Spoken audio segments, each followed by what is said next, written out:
2025 is a year that I don't think anyone will forget because we have essentially every planet changing signs at some point. And I think with Pluto and Aquarius getting support from Uranus and Gemini, there is this reinvigoration within the collective. People are turning to themselves and realizing they have so much power and strength within them. I call it like astrology empowerment. It's like, how can I empower myself, through this tool and live with like deeper awareness?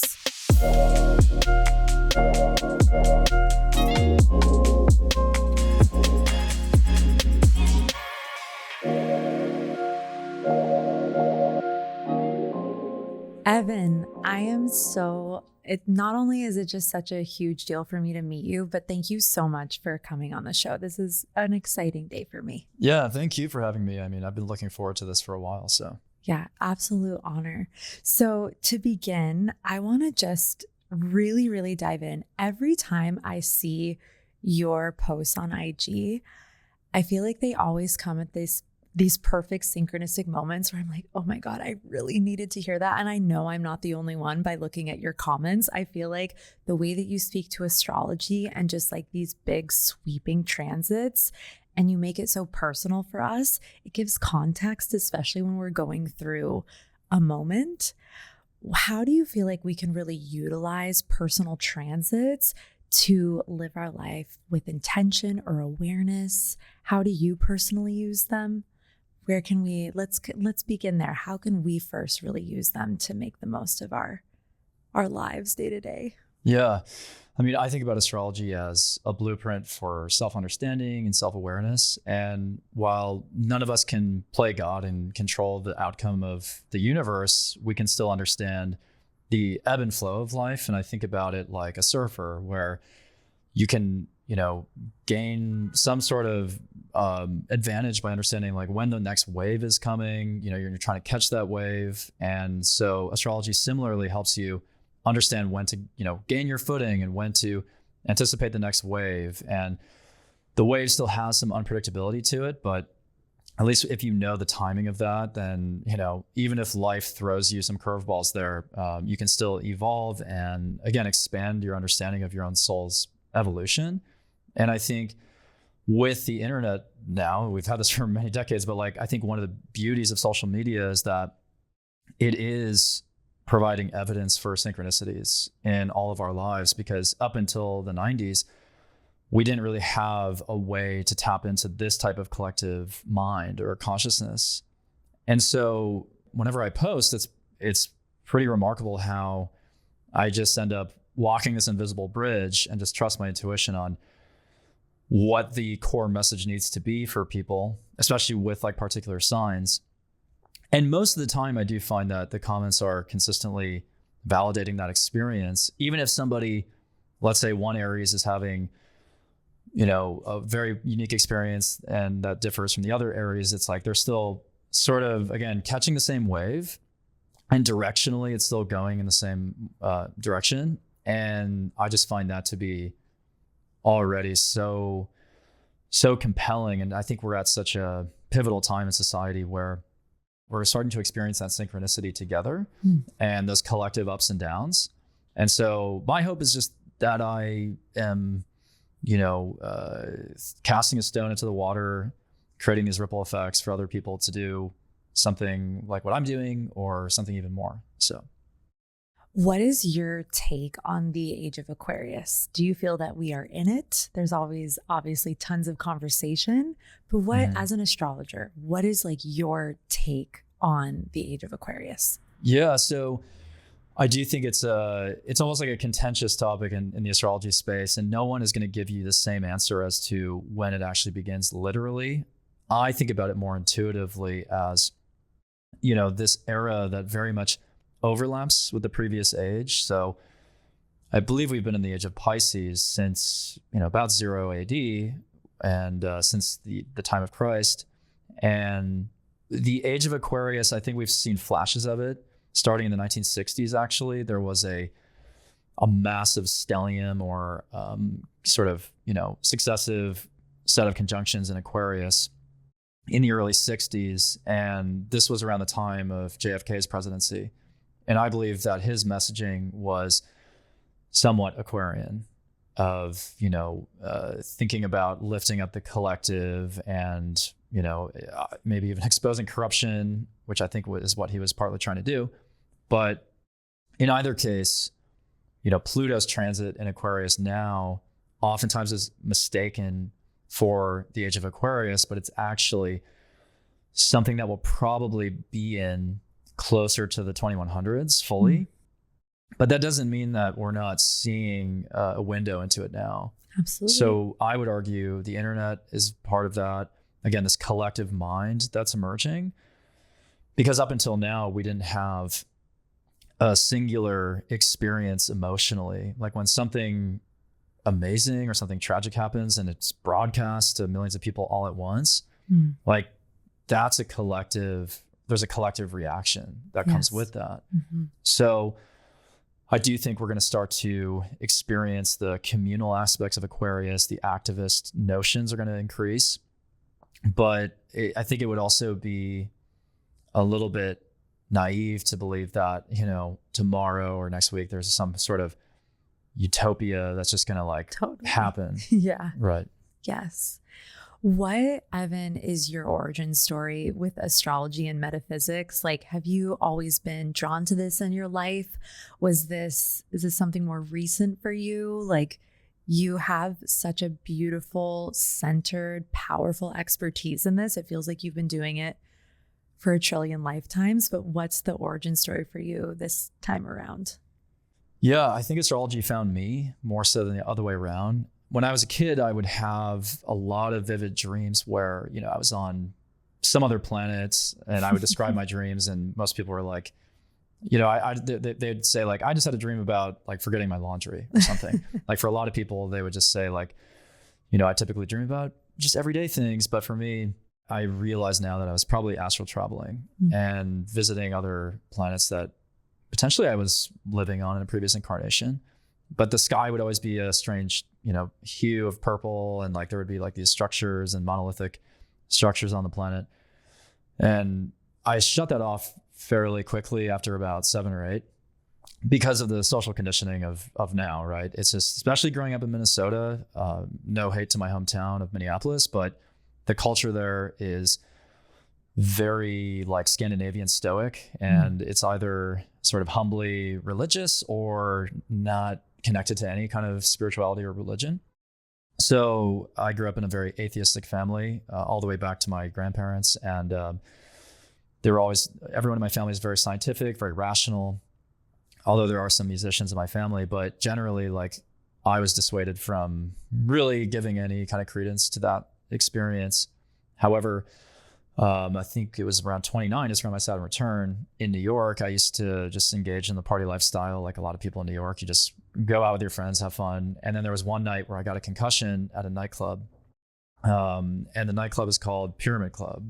And of course it has like the all-seeing eye on the top of the pyramid. And, it was a experience where it was a freak accident, but basically like my friend and I, we knocked our heads together. And God. As soon as that happened, well, first of all, I got knocked on the back of my head, like, which I think was an activation of like the pineal gland. But the very next day I went to a crystal shop actually searching for CBD. I was looking for CBD. This was like 2019. And I was like, I just need some CBD to relax or something. And I found a labradorite crystal at the shop. And I asked the store owner, like, why am I drawn to this particular crystal? I don't collect crystals. I don't know much about it. And she was like, well, labradorite is really associated strongly with Scorpio. And I was like, well, I think I'm a Scorpio sun. I mean, this is again, how little I knew. I was like, I think I'm a Scorpio. And the synchronicity of that was interesting. And so I bought the crystal. And then a few weeks later, I started connecting energetically with a specific tree on the East River in New York. And again, a very trippy experience where, I was totally sober and just clear-eyed and like suddenly almost talking and communicating with this tree. And I felt like I was on the cusp of some kind of like ego death or transformation, because I had explored Hinduism in 2012. And I guess that was sort of the first like major exploration of a spiritual sort of branch. But this time it was like the universe was like slapping me across the face. And again, for my Saturn return, Saturn was like, you got to stop the party lifestyle. Wow. You have to, think about your long term. Like, do you really want to be a data analyst forever? Do you want to be working the corporate ladder forever? Is that really your mission? And so that just created this cascading effect. And over the course of about a year, it's a long story that I put in my book, but like it's about a course of a year where I go from consultant in New York to astrologer in LA. And along that path, there's like, books, obviously, watching other astrologers on YouTube, but this was all during the pandemic too. And, the pandemic for me was this call to just go inside and reflect. Wow. I mean, Evan, we need a moment for that. Data analyst in New York to astrologer in LA. Like, that is quite the incarnation you chose there. Yeah. Well, it almost feels like the clock was set to zero again. It's incredible. And, yeah. Can you tell us a little bit about your chart? I want to get into this triple water. Oh, but yeah. Whatever you feel comfortable sharing. Water. Yeah. We got to know. I can share. I posted my birth chart on a couple stories on Instagram, and sometimes astrologers will reply being like, why are you giving away like everything about you right now? Oh my God, I love to do that. I'm like, please, for anyone who knows, just analyze me. I love it. Okay, yeah, give us like your big three and maybe any other placements in your chart that you vibe with, or that you're proud of. Yeah, well, unfortunately, there's more water outside my big three. Oh my God. Yeah, so I have a Scorpio sun, a Scorpio moon also, and a Cancer rising. But I do like to qualify the Cancer rising with the fact that Sirius is on my ascendant. So I'm a 13-degree Cancer rising. So I definitely identify with the energy of Sirius, the star. And, Sirius, I've done a lot of research on it, will tie back to ancient Egypt. And it's the spiritual sun. So, but I'm a Cancer rising. I definitely have my sensitivities, and also a Scorpio Venus and a Scorpio Pluto. My gosh. That's, I think, and a Pisces midheaven. So, but that's the extent of my water. Wow. So that is this is a beautiful moment here because I have no water. Like, I have Venus, Pisces, Pluto midheaven. That's all I have. Yeah. I'm sorry. Pluto, Scorpio midheaven. Yeah. That's it. So you're the water here. Yeah. Which we need. Yeah. I mean, it's, I think about the water element as transformational because, water exists as a liquid, a solid, and a gas. So people with a lot of water in their chart, they have these lives that are, at times, very unstructured. It feels very nebulous. Like you don't know, like you're looking for a container basically. And I'm lucky that I have Saturn in Capricorn, I think, even though it's kind of tough in the 7th house. I still feel like the Saturn in Capricorn does kind of demand a structure. And I come across a little bit as a Capricorn to people online. But, the truth is there's always been a lot of emotions swimming around. Yes. But until I had my spiritual awakening 4 or 5 years ago, I didn't really have a healthy outlet for my emotions outside of being a musician. Like I've always played in bands and been a singer and stuff. And that's been one way of conveying the emotions and the creativity. But when you're making music, it does feel like you can still hide a little bit behind the identity of the band or the artist you're trying to be. So up until the Saturn return, I didn't feel like I had a clear way to just be vulnerable. And I was masking that vulnerability in so many ways, which I think as a man from Minnesota, especially, the Midwest culture does not have, doesn't really offer a clear way to do that. Absolutely. So as you were speaking into your story as well, I was thinking about that. I'm like, knowing from when we had our chat about you coming on the show, I was like, wow, triple water sign, which, I already had a moment about that.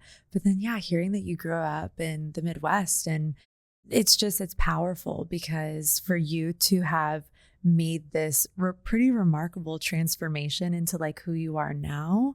And when you exist just in the day-to-day, you've got a lot of Capricorn because you've got that Capricorn stellium. Where is that stellium found? So that stellium for me is in my 7th house, and that's all about relationships. And with Uranus and Neptune also in the mix, relationships have been a consistent feature in my life, but I've had a lot of tough lessons in those relationships. You know, I always think about in astrology when someone has Saturn in the 7th house, they usually have to wait a little bit longer to find someone that, you know, they really resonate with. And up until they find their person, they can feel very severely judged actually by others. So I've had a history of choosing like very judgmental partners, who also provide a container in a way for me. But over the last few years, I think I've had a healthier relationship to myself, you know, to find the structure within myself so that I'm not looking for that in other people. And, you know, I really, again, credit my Capricorn placements for instilling that work ethic. And that's something that anyone from 1989, 1990 can resonate with. Absolutely. And I want to speak into this real quick since we're talking about the 7th house. What is your take on the descendant? I just had Mars retrograde through my 7th house, and my now ex-husband also, we were about 4 degrees apart, Capricorn ascendants. So the Mars retrograde ended on my descendant and I actually got divorced. So what is your take? And I have to say, it really inspired me to start to look at the descendant more on how I can define and redefine my relationship to relationships and like a healthy partner for me. How do you see, so you're a descendant in Cap, how do you see like the descendant, or is it ever something that you pay attention to like in your work? Yeah, definitely. I think the descendant is oftentimes characterized in this really terrifying way in traditional astrology because the 7th house is the house of open enemies as well. And so, you know, actually the first time I ever had a reading from an astrologer, they saw my Saturn in the 7th house and they were like, well, Saturn is Satan and you have Satan in your house of open enemies or something. And I was like, that doesn't, I don't know. I hope that's not true. But, you know, the 7th house is really, to me, it's just the other person across from us when we interact with someone closely. And when I say closely, I mean like any one-on-one interaction. So like if you're doing a consultation with a client or if you're in a marriage or you're just in a significant relationship or you have a best friend, the 7th house is really going to show how you interact with someone in those trusted situations. So it's really about trust in the 7th house. And, you know, people can look at, you know, first of all, if they have any planets in the 7th house, because those will really be the conduits for the energetic expression in those houses. So like if somebody has Venus in their 7th house, there's going to be a fair amount of harmony that comes naturally in relationships. But if they have Mars in their 7th house natally, there can be a sense of competition with others. And, you know, the competition can be shown in good ways, right? Like you can have a healthy physical outlet, like you're competing in a sport with somebody. But even if somebody has no planets in their 7th house, like they don't have to worry about that. That doesn't mean that there's no partner for them. It just means that they are, first of all, going to have unique experiences when a planet actually transits through the 7th house, according to that planet's energy and the aspects it's making. And I guess, they also have a sign that actually rules that 7th house. So people should look at the zodiac sign that's actually conjunct the descendant, the Western horizon, and look up the nature of that sign inherently. And then also the planet that rules that sign is going to rule that whole house. So let's say someone is a Cancer rising, but they're born in a different year where there's no planets in Capricorn at that time.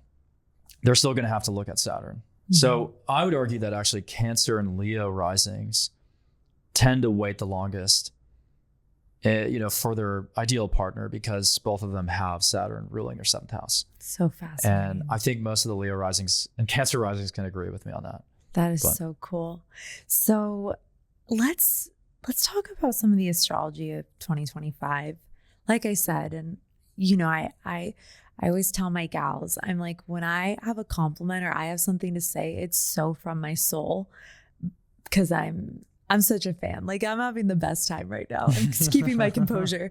But like your take on, as I mentioned, like transits and just looking at the big sweeping happenings, it's something I resonate with, especially studying this for so long. It's so cool to find someone like you who you can tell is just so anchored in your study and you just get it. Talk to us about the astrology of 2025. Anything that just like you're inspired to speak into in this moment. Yeah.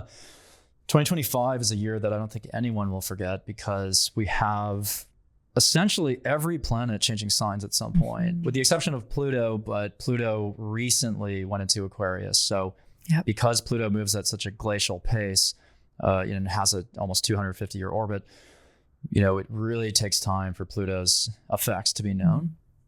And in 2025, we are going to see this influx of Aries energy and also a lot of planets moving into fire and air elements. Into the fire and air elements. So in astrology, I think about duality and the concept of yin and yang and feminine and masculine, and fire and air are the masculine elements. So when we have all these planets moving into fire and air, we're entering this time that's way more dynamic than in years past. It's fast moving.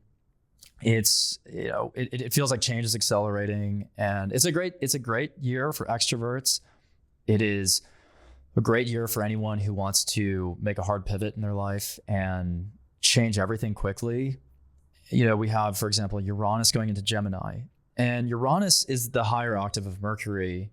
So with Uranus going into a Mercury ruled sign, especially an air sign like Gemini, I do think people are going to be downloading so much information so quickly.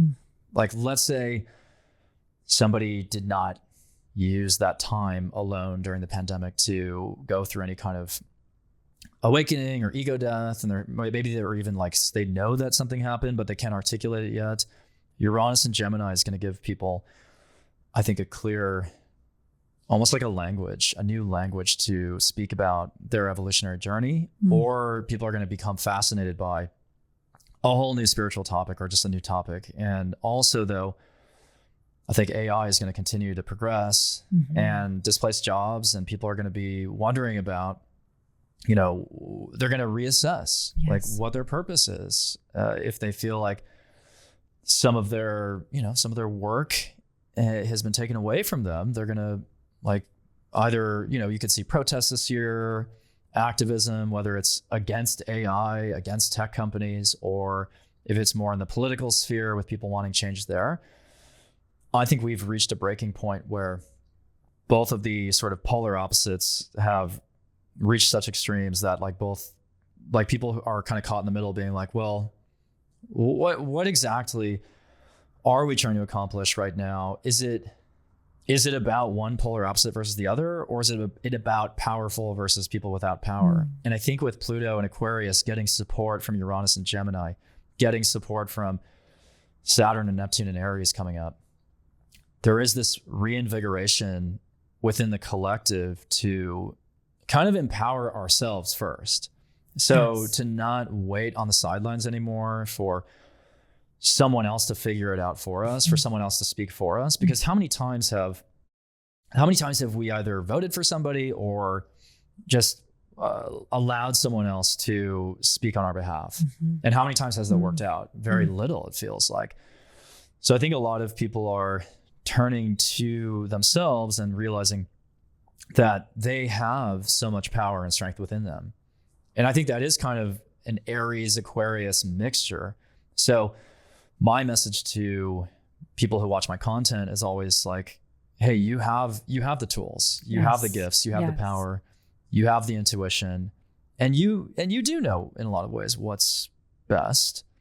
And so why not trust your line of sight and your own instincts and your intuition, and just, start that local community, or, become an entrepreneur, start doing readings, start healing people. We also need a new generation of healers to come in, because I believe that the best healers have gone through challenges in their life, right? They've faced their shadows, or they've faced dark nights of the soul. Sometimes I I seek in my life, I've, sought, like anyone, healing or remedy for something. And it's like I'm consulting with somebody who just went to school, elite university, and grew up in a cul-de-sac. And I just like don't resonate with what they're telling me. Totally.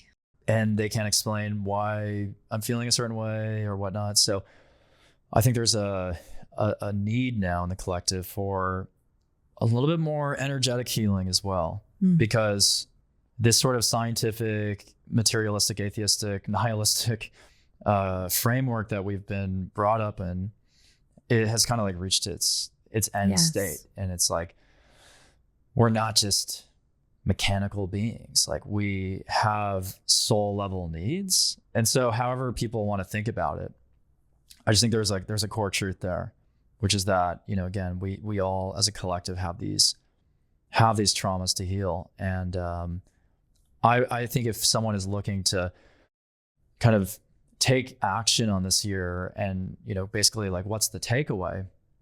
The takeaway is that you should turn to your local communities. Like, just start there. So who around you is also grappling with these existential questions? Yes. Who around you is yearning to be more, aligned with their spiritual path, but is also afraid of like what their family might think or what their friends might think? It's like, there's no going back at this point. Yes. That's one of the lessons of 2025. We can't use old tools to solve the modern problems.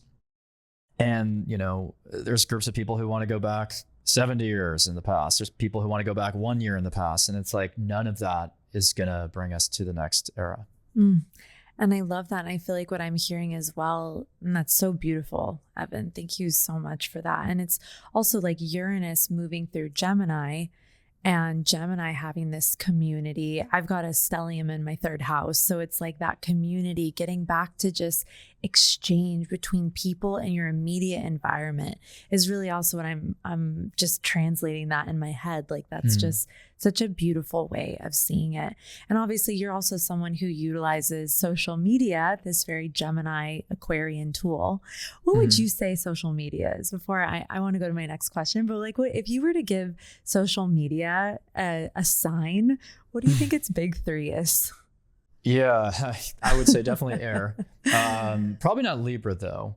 I mean, it doesn't feel Libra to me. No, but Gemini and Aquarius would probably factor into the big 3 for social media. Because and honestly, maybe a little Scorpio, because it has that addictive element to it. Yes, totally. But definitely Gemini and Aquarius. And I conceptualize of social media as like the Gutenberg printing press in the 1400s.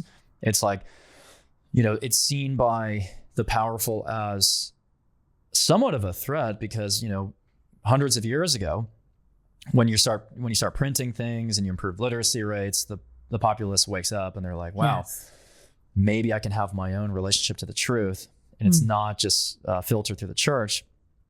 We have different types of modern day churches, which I'll leave out. I think that people may have their own conceptions of like, who or what industries are kind of in that sort of playing that role now. But I would argue that regardless of like what people believe, there are certain institutions that are, they operate in these industrial complexes where they basically preach to people like one way of doing things. And social media is a way to kind of allow this free exchange of ideas. And these ideas are percolating and being disseminated, and anyone can share their story now. Anyone can share their perspective. And so if you think about like mass media, legacy media, it's a huge threat to those. And it's because there's no way to be purely bought and sold anymore. There's no industry, there's no dogma that is immune to disruption now or immune to a counter argument. And social media is a primary vehicle for that. So I think about social media as, the water bearer, right? It is like providing water Aquarian to the masses and knowledge. So I'm grateful for social media. Me too. I do think that social media has a dark side. Obviously, I think it leads to, brain rot and addictive behaviors, and it does isolate people, which is what I'm worried about.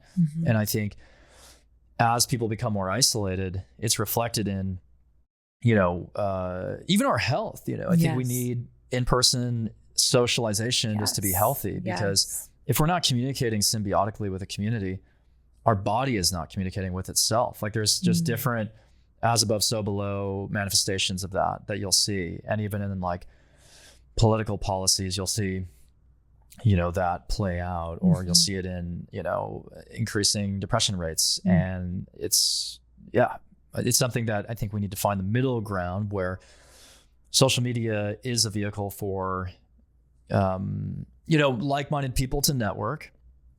It's a place for networking. But then we got to do stuff like this. We got to be It is that beautiful confluence of like Gemini. My friends love to like kind of lovingly poke fun at me. They call me the mayor because I have like my stellium in the third. Everywhere I go, I know everybody's name. Like it's like you need that in-person connectivity. But then there really is, like you said, this dissemination of information that we can utilize social media for. And like I said, your content will pop up and just really help me. And I think that's where the gift of the algorithm can be. Like some may argue against that, but like the gift can be, it's just like any tool. It's like you can use a hammer to hang up a picture. You can use it to break a window. So it's just like, it's the same tool. How do you use it? Right. But there's a lot of awareness and expansion of awareness or information. And obviously you're someone using the tool with a lot of empowerment. Yeah. So something I love so much about your content, Evan, is like when you really speak to the signs and the modalities. Can you walk us through just what signs you feel are really being emphasized this year, or if there's a certain modality that really has a lot of emphasis this year? I know the cardinal signs have really had it in the last couple of years. To put it mildly, yes. To put it mildly. My girls know just by watching my life lately. They're like, yes, our girl. I got Aries, Capricorn all over the place. But walk us through that a little bit. Yeah.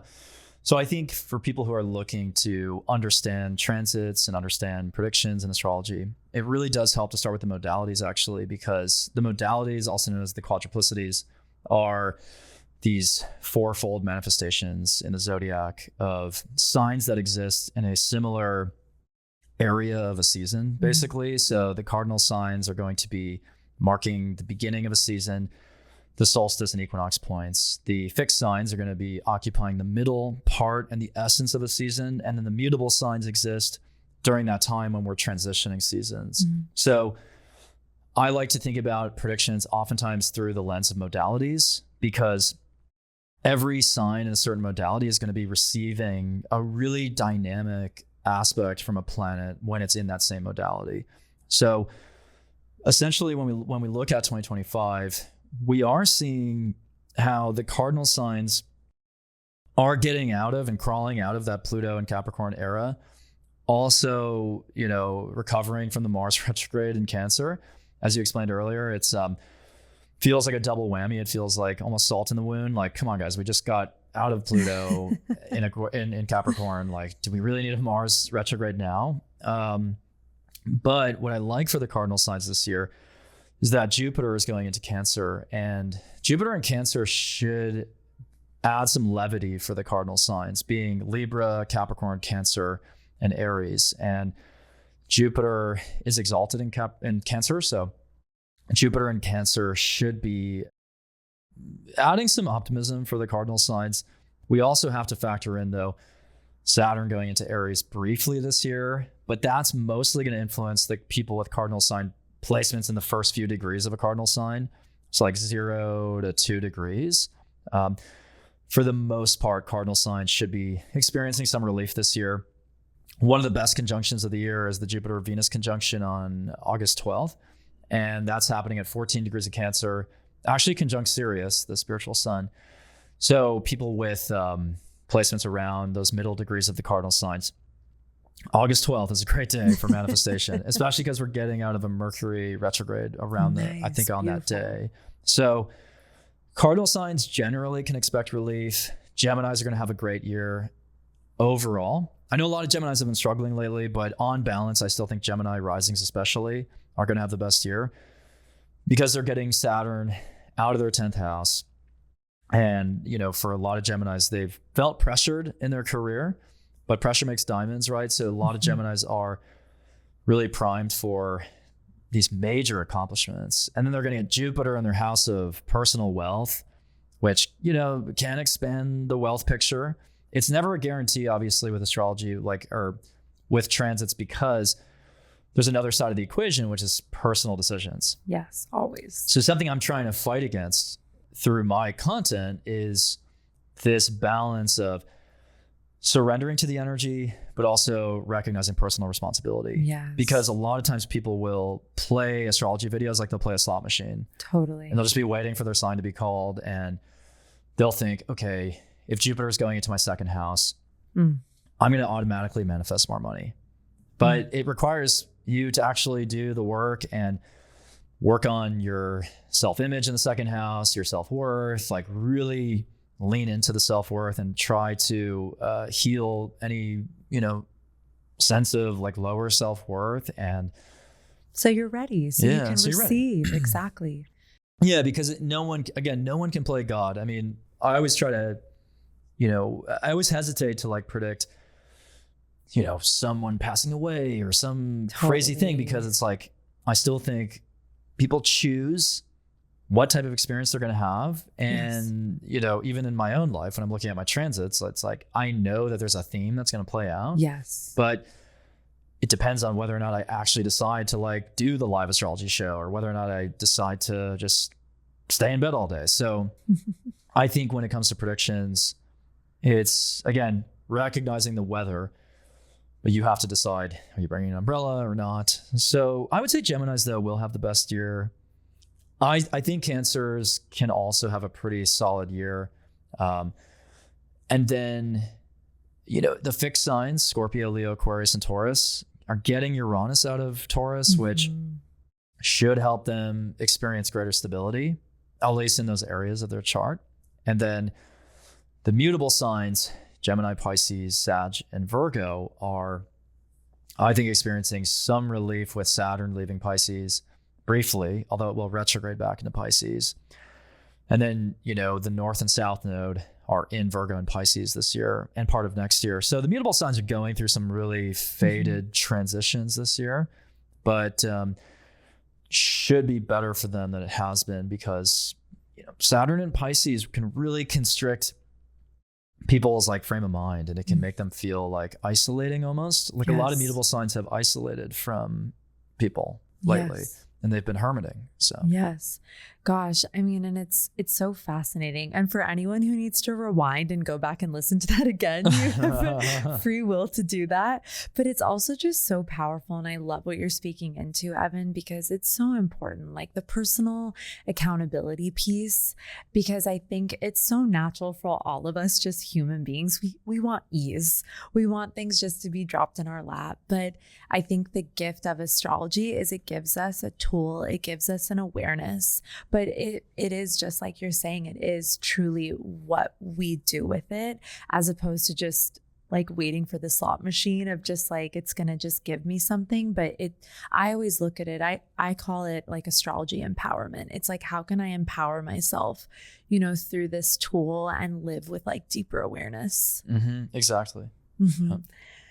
So how do you personally use astrology, on a day-to-day, week-to-week, quarter-to-quarter? How does it show up in your life? Yeah, I think about astrology for me, again, as a way to anticipate the energetic themes. And it does give me sort of a sandbox to play in, because when I just as a quick aside, when I watch accounts about that mostly just project this idea of it's all mindset and just have a positive mindset and you're going to live your best life. I think that having the right mindset is really important. Yes. But, show me a manifestation expert and show me their chart. I'll be able to pretty accurately predict when they're having a bit of a bad day or when they're experiencing more stress and challenge.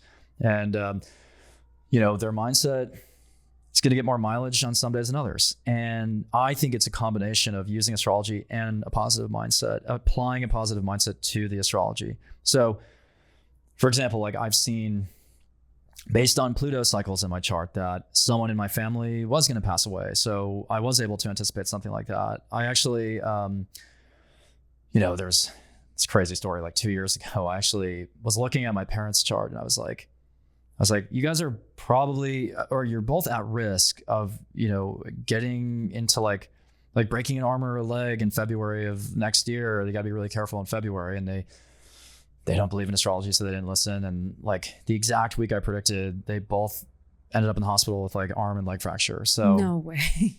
Yeah. What did you see? South node on my moon, simultaneous with my Mars return in the 12th house. Oh my God. Yeah, it's this crazy thing where like the previous time the South node was on my moon in 2004, my dad was actually paralyzed in a motorcycle accident.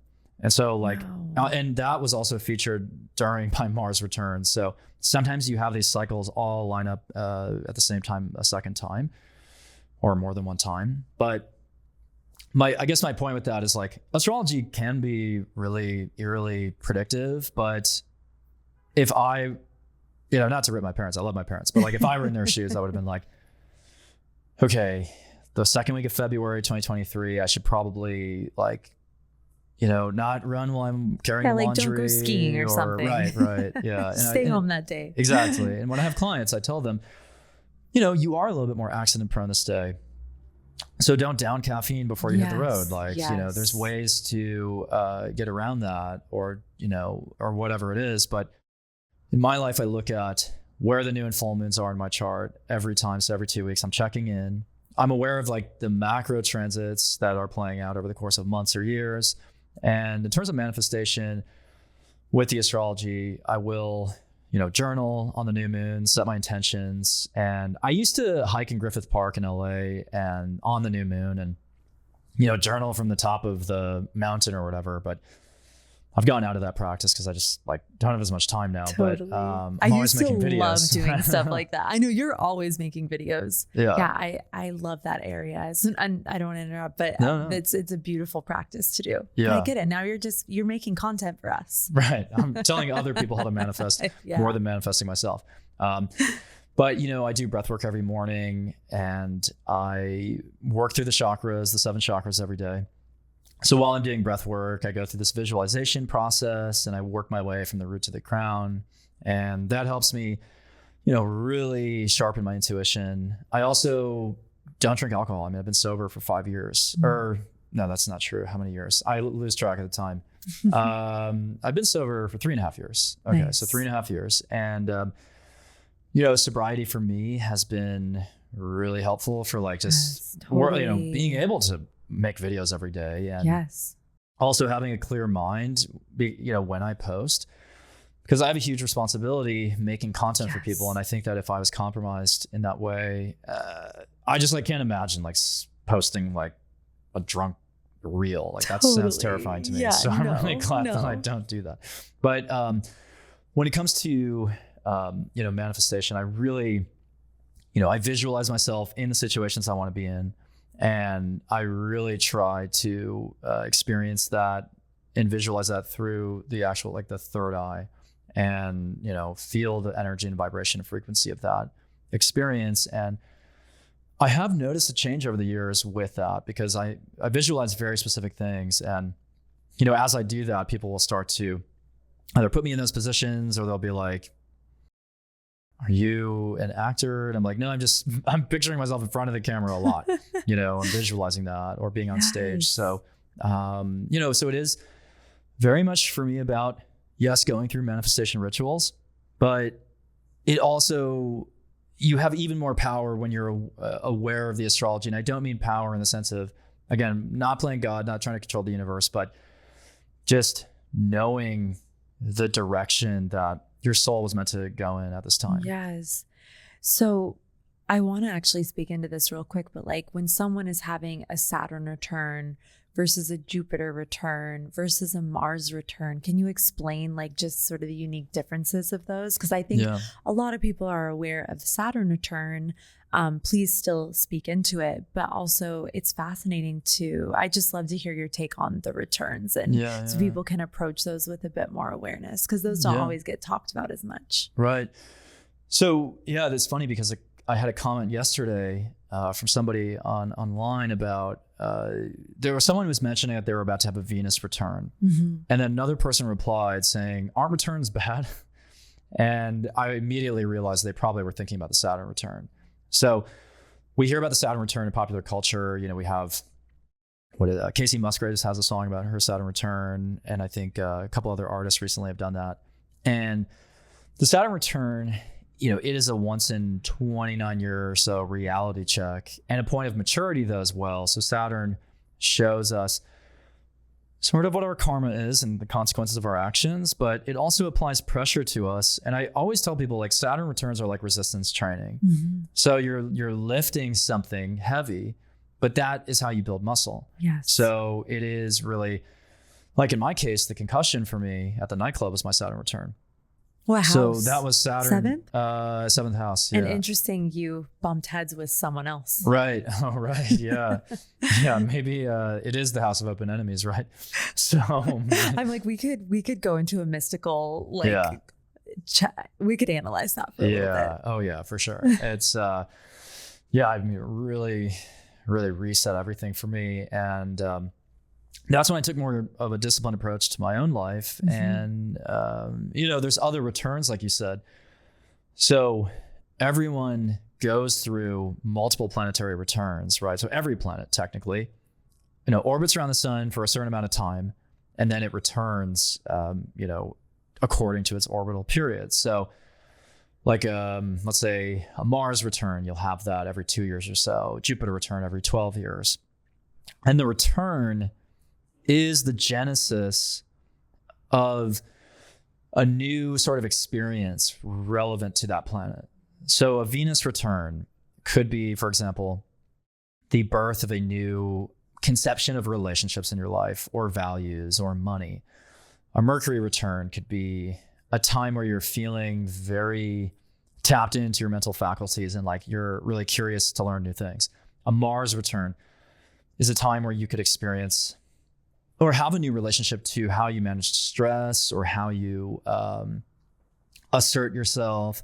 The Jupiter return is a once in 12 year birth of a new opportunity or perspective. So people should not be afraid of their returns generally, but I would say the Saturn return tends to be the most formidable. And then Uranus returns are only every 84 years. So, some people experience them. Neptune returns once in 165. So once we get to Neptune, we're probably not having a return unless, we conquer death with AI or something. But I think, and your solar return, obviously, I can't miss that. The solar return is obviously your birthday. So whenever I just say happy solar return to people, the best nowadays, but Okay. And I want to go back. We talked a moment about manifesting and your take on manifesting. Do you feel like there are particular transits that are best to utilize with manifesting? What's your approach to manifesting? Let's go into that a little bit. Yeah. This is a word I've been familiar with for so many years, but lately, just with changes in my life, I started to read Roxy Nesfuzi's book again called Manifest. And I've just been loving having this conversation about manifesting lately. Yeah. I mean, it's a buzzword, and I think it's a word that a lot of people are, applying as like this blunt instrument that can be really ineffective for people if they're not, if they're playing the sort of slot machine of social media. It's really tempting to sort of, watch these videos about manifestation as a way to absolve themselves of like having to do anything. Yes, totally. I think about manifestation as bringing something into the material reality by existing purely in the present tense and in the now. Because we obviously have a past, we have a conception of a future, but the past can breed nostalgia, and it can, we can almost be steeped in the past, and that can create like a sadness, or fixating on the future can create anxiety. So I think about manifestation as sort of concentrating your energy and your focus on something in the present tense, and focusing on it so intently and intensely that it's almost guaranteed to come into existence. And I think about it actually in the realm of sports a lot, because I'm a huge sports fan and I love especially the Stanley Cup playoffs. And whatever sport people are watching, I think about how much focus it takes for a professional athlete to, to score a goal in overtime, or to, catch a pass when there's all this pressure on them. And it's so much about the mental game as much as the physical game. So for me, I find that I've manifested the most opportunities when I kind of retune my instrument, because I think we are all clusters of, vibration and energy. When I tune myself in a frequency of steadiness and presence, especially in high pressure situations, then I start to get those opportunities. So I feel like I'm in a mindset now where if I was to get a call to, give some kind of astrology forecast in any situation, no matter how big the audience was or not, I just would be ready for it, Yes. And there's a version of me maybe 5-6 years ago that would not be ready for that. And so I think it's about just being able to maintain a focus and also experiencing the event with all 5 senses. So that's something that can really help you just, again, live in that experience. But again, I just don't think it's enough. I think that if someone is trying to visualize, they can visualize whatever they want. But if you have Saturn and Mars on your south node right now, you might want to know about that, right? That's still going to show you that you have to let something go at that time. Yes. And so if you're so fixated on getting something and, possessing something, which is also the downside of some of the rhetoric nowadays, and some of the rhetoric with manifestation is a little problematic to me, because it's it is a little bit possessive and it's almost capitalistic, where it's you can secure the bag. What does that mean? To me, your double Scorpios, we're going deeper. Okay? Right. Trying to manifest $1 million tomorrow. Can it happen? In theory, yes. But is that person setting themselves up for disappointment? Probably, because they're also attaching so much desire to that thing. Yes. And again, even if you take the approach of operating from the heart, operating with gratitude and saying, I'm grateful for the $1 million. I already have it. Again, that's a great starting point. But also keep in mind that the universe has these machinations, I guess, and there are these cosmic cycles and forces that are so vast and so great. And it is humbling in a way, because, you think about okay, I feel obviously okay, I feel strong in my body. I feel like I can do anything. Just take a boat out into the middle of the ocean. You're going to witness the vastness of the ocean. And suddenly you're going to realize wow, nature has its own devices and nature has its own plan. Yes. But we can at least, again, have a compass or a map for again, when those waves are happening, and we can get around that. We can get through that ocean, but we have to recognize the sublime power of what's out there and what's outside of us, because sometimes manifestation can be inherently self-centered. So sometimes people are trying to manifest possessions or trying to manifest something in their life, but they're not asking themselves where's my north node? What's my mission? How am I helping people with what I'm trying to manifest? So as I've gone through a manifestation journey, I've realized that while my initial manifestations were very much about, what can I get? How can I acquire something? It's increasingly been revealed to me through those higher frequencies and even just through the higher chakras, that I actually have a mission that's bigger than myself. Yes. And if I don't pursue that mission, I'm not going to manifest anything that's good for me at all. So, I think like for me, I want to open an academy for the spiritually gifted. Like that's my end all be all goal, at least right now, So right? cool. It could change, Love that. You heard it here. Yeah. You heard it here. And it's something where, I could see how that's partly speaking to my Aquarius North node, and it's, giving people access to their gifts in a way that I wasn't given access. I would have loved to have parents who were like astrologers. Totally. Not that, again, I love my parents and they are musicians. So like, for example, they put me on they gave me a violin when I was 6. So, eventually I became a songwriter and guitarist, singer, performer. But I want to like have that experience for people. I want people to have that experience with their spiritual gifts as well. So if they recognize by the age of 6 or 7 that they're a psychic, or that they have clairvoyance or clairaudience, why not have teachers who can help them cultivate that? Evan, you got to do that. My Aries like motivator self, I'm like, okay, what's my Capricorn rising's like, hey, what's our plan? And my Aries motivator is like, oh my God, I can't wait to see you do that. Yeah. That's like your big North Node Aquarian vision, essentially. Exactly. Wow. That is absolutely stunning. Also, I think one of my last questions, I got a couple more. I really want to know what you say to people who feel like they have a bad placement. I feel like this is something, whether I see it in your comments or I get messages where people really go into these disempowering places, whether it's about a placement in their chart or a transit, and it just spurs a lot of like intensity. And what do you say to that? Like, I think this is I'd love to hear it from you, how you approach that. Yeah.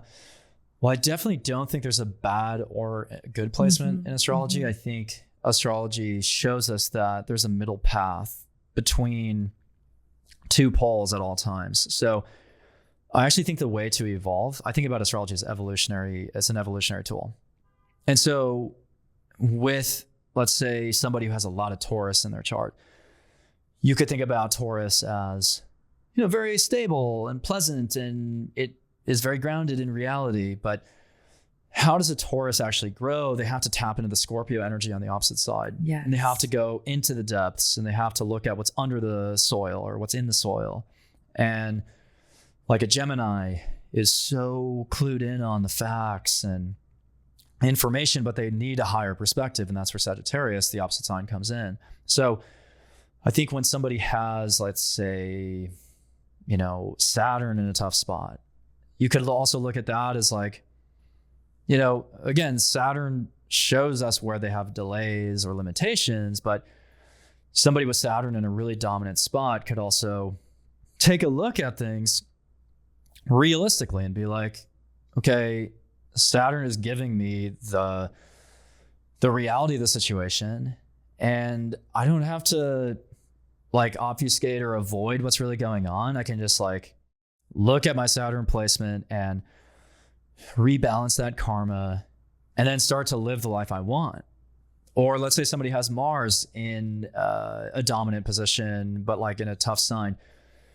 Maybe on the one hand, that person experiences stress easily, but on the other hand, they could be leaders and they could be courageous. So I guess I would say like every sign pulls from the opposite sign to evolve, to achieve balance. And every planet and sign has a lower and a higher expression. So again, Saturn can be fear, Saturn can be caution, but Saturn can also be responsibility. So I think it's, Love that. Everything's workable, I always say. Yes. And it's about, in a musical sense, I guess, just like raising the octave. Yes. So like every planet's going to have a certain frequency, but let's bring that to a higher frequency. And, that way we're having a positive impact on on the world around us and ourselves. Yeah. Instead of looking and being like, oh, this is a deficit. Like, right. I don't have the tools I need. Instead, it's like, I always like to say, if you have a lot of squares or you have a really challenging placement, it's like, it's your gateway. Like that's literally, that's been my whole life because there's some challenging placements in there. Oh my God, I have so many questions. Let me just deduce it down to a couple more. What are some astrology books that have really supported you, or some that you really love? Yeah, this is an interesting question that I don't always have the answer to because Neither do I. That's why I'm yeah, asking you, honestly. yeah, I part of me wants to write the book because I find that I haven't read every book, first of all, but I would say most astrology books that I started off on, I wish that they had kind of like put the order of operations a little differently. Totally. Because, for example, like if someone's starting off learning astrology, they really should start with the whole concept of duality. Yes. I think like starting with masculine, feminine, yin and yang, or yin and yang, that's where you got to start. Yeah. And from that, you can think about there's not 12 signs, just 12 signs. There's actually 6 opposites. Mm-hmm. And then suddenly it's like, oh, wow, there's not 13 signs. There's not 11 signs. There's not 9 signs because every sign has to have an opposite. Okay, that's interesting. But when I started off, I just read a book that was like, here's the traits of each sign in a row. And I'm like, yes, that's so, it misleads people because, again, like, why is Taurus after Aries? Why does Scorpio oppose Taurus? Why are there 12 houses and 12 signs? Like, there's all these like natural questions that I would want to ask right away that weren't answered for me. But one of the books that really opened my mind was Astrological Insights into Personality by Betty Lundstedt. Wow. And it came out in the 70s, I think. But it's a book that really takes a familial approach to astrology, meaning it looks at the family dynamics and the childhood dynamics through the lens of the chart. And I really use that book as inspiration. And when I do readings for people, I really talk about their family, their ancestry, and their past lives. But I really look at the roots of the tree, because if someone does a birth chart reading and they just look at the individual, like, to me, it's like, that's looking at the tree, but what's really going on underneath? That's where my Scorpio placements really come in. And I want to kind of excavate all of that and think more about what are the underlying patterns in the family, in the ancestry, that leads people to certain outcomes. Because 9 times out of 10, people do reflect the energy, at least, of their parents and their family, even if it's not the literal same life. I've noticed, like, time and again, my clients will realize, oh, I have a relationship with somebody who kind of does remind me of one of my parents, or I am facing a similar self-worth challenge as one of my parents. And, it's really profound in that way. But yeah, that book absolutely was a springboard for me. But at this point, I apply mostly my own methods and readings. Totally. That's the same with me. Yeah. Because when people ask me like what books, I'm like, oh my God, I love Joanne Martine Woolfolk, The Only Astrology Book You'll Ever Need. Her synthesis is a little fatalistic, so I'm not crazy into it, but I definitely love her approach. And then have you ever read Astrology, A Cosmic Science by Isabel Hickey? No, I haven't. Beautiful book. It's actually funny because I was on a walk in Laguna one day, and you know how people will put books out, like just like a pile of books. And I saw the cover, and the cover is just this beautiful esoteric rainbow.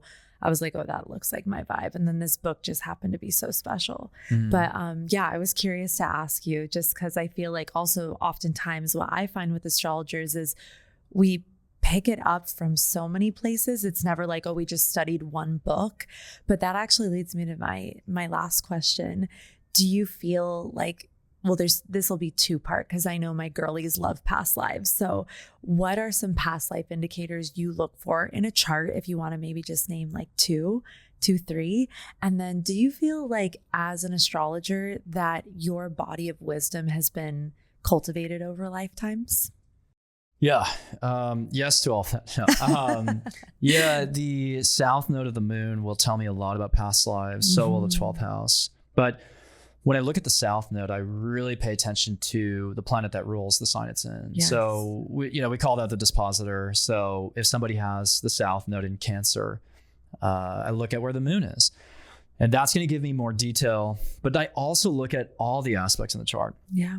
So, I've done a reading for someone once where they had like Mars squaring Neptune and all this Piscean energy as well. And I was just like, were you like a pirate in a past life, or were you sent on a ship as a convict or something? And she was like, that's exactly what a psychic told me a year ago. So it's like, I've had experiences like that where I've had to lean into not just the South Node. I think a lot of, and this is why, again, I struggle to advocate for certain books, because like, I feel like in astrology, everybody has like a silo, or people cling too tightly to the literature, and they think that there is a singular mechanical way to do it, but yes, you can't just like fixate on the South Node. I mean, it's not going to show you the rich tapestry of where someone comes from.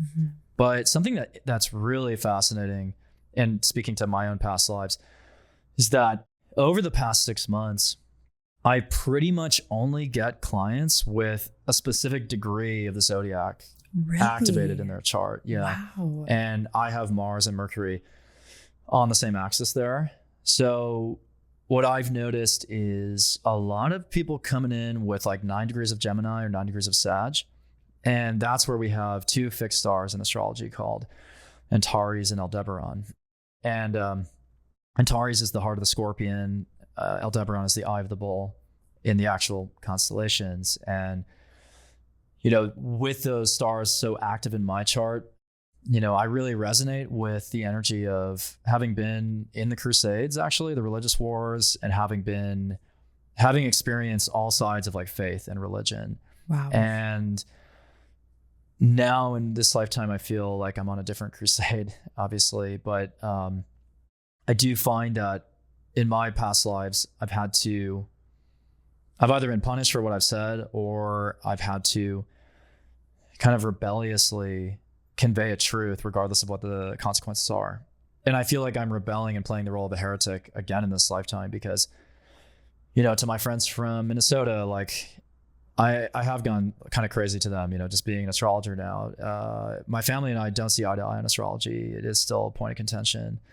You know, I've gone through breakups because I became an astrologer, or one breakup because I became an astrologer. The second breakup was because she thought I was a social media addict, but like I use social media for my job. So anyways, not to cause any drama there, but yeah, I mean, I feel like I have to just like own my truth, and I have to challenge the skeptics. I think like the thing that motivates me the most is applying sort of an analytical approach to astrology. Like a book I definitely want to write is a book about, you know, all these learnings I've come into through all the sessions I've done, and like I'm doing a live astrology show now in a theater space in LA, and I do live audience readings, and it's like, so cool. I just did one a few weeks ago. And when I do these shows, I'll call someone on the stage who I don't know.